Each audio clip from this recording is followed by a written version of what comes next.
అధికారులు చక్కగుంటే కాళేశ్వరం కూలేదా? తప్పు ప్రజాప్రతినిధిదా? అధికారులదా? తప్పు ప్రజాప్రతినిధిదా? అధికారులదా? అధికారుల మీద చర్యలు తీసుకుంటే డిపార్ట్మెంట్నే రద్దు చేయవలసి వస్తుంది. చర్యలు తీసుకోకపోతే మాకు చెడ్డ పేరు. 9 నెలల నుంచి ఏ ఆఫీసర్ ఫీల్డ్కు పోతలే. రికమెండేషన్ కాయిద్దాం చేస్తే అడవిలో పోస్టింగ్. ఆకలి ఉంటే పని మీద ఫోకస్ ఉంటుంది. కడుపు నిండా ఉంటే నిద్ర వస్తుంది. ఏఈఈ నియామక పత్రాల పంపిణీలో సీఎం. ఇప్పుడు మీ కడుపులు నిండే మీ అన్న దాడులకు పాల్పడతాండే, మీ తమ్ముడు దాడులకు పాల్పడతాండే, మీ అన్న కబ్జాలు పెడతాండే, మీ బొమ్మరిది లేని కంపెనీ పేరు మీద వ్యాపారాలు కాంట్రాక్టులు చేస్తుండే.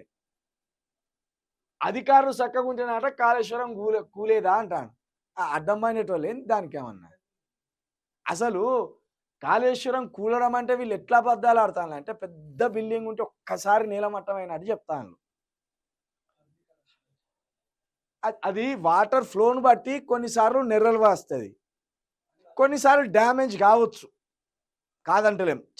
డ్యామేజ్ అయిందని తేల్చిండు అక్కడికి పోయిన అధికారులు. డ్యామేజ్ అయితే మళ్ళీ దానికి రిపేర్లు కూడా చేసినాం మేడిగడ్డకు అని చెప్పిండ్రు. కాళేశ్వరం అంటే అంత ఒక్క కారణం ఉన్నది అనుకుంటాను వీళ్ళు. పబ్లిక్ని నమ్మిస్తాను వీళ్ళు. కాళేశ్వరం అనేక పంప్ హౌస్లతోటి లింకు కాబడి ఒక జిల్లా నుండి ఒక జిల్లాకు వాటర్ పంపింగ్ చేసుకుంటూ అనేక బ్యారేజ్లను కలుపుతూ పోయిన ప్రాజెక్ట్ అది. దానికి మొత్తం కలిపి కాళేశ్వరం అని పెట్టిండ్రు.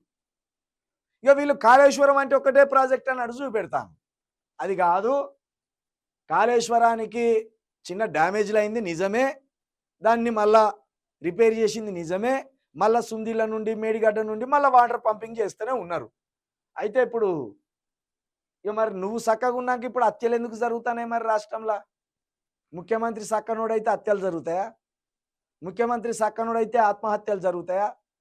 ముఖ్యమంత్రి చక్కనోడైతే రైతులు దీక్ష చేస్తారా? ముఖ్యమంత్రి చక్కనోడైతే నిరుద్యోగులు ఏడుస్తారా? ఒక ప్రాజెక్ట్ అన్నాక, ఒక రాష్ట్రం అన్నాక, ఒక సర్కార్ అన్నాక చిన్న చిన్న సమస్యలు వస్తాయి. అవి పరిష్కరించుకుంటూ ముందుకు పోవాలి. పరిష్కారం చేయక శాతగాక ఒట్టిగానే గత ప్రభుత్వం మీద నెట్టేసుడు, లేకపోతే అధికారుల మీద నెట్టేసుడు. అప్పటి అధికారులైనా ఇప్పటి అధికారులైనా నీ కనుసన్నల్లోనే పనిచేయాలి. అప్పుడు సర్కార్ ఎవరు ఉంటే ఆ సర్కార్ కనుసన్నల్లోనే అధికారులు పనిచేయవలసి వస్తుంది. ఒకవేళ ఆ సర్కార్కు మించి వాళ్ళేదన్నా అవినీతి అక్రమాలు చేస్తే వాళ్ళ తాట తీసి జైలు నూకాల వాళ్ళని. ఆ పని చేయి. కడుపు నిండా తినరాట. ఎవరు తింటానులే? 9 నెలలు ఎవడన్నా కంటి మీద కులుకున్నదా? కడుపు నిండా తినేటోడు ఉన్నాడా? భయం భయం భయం భయం.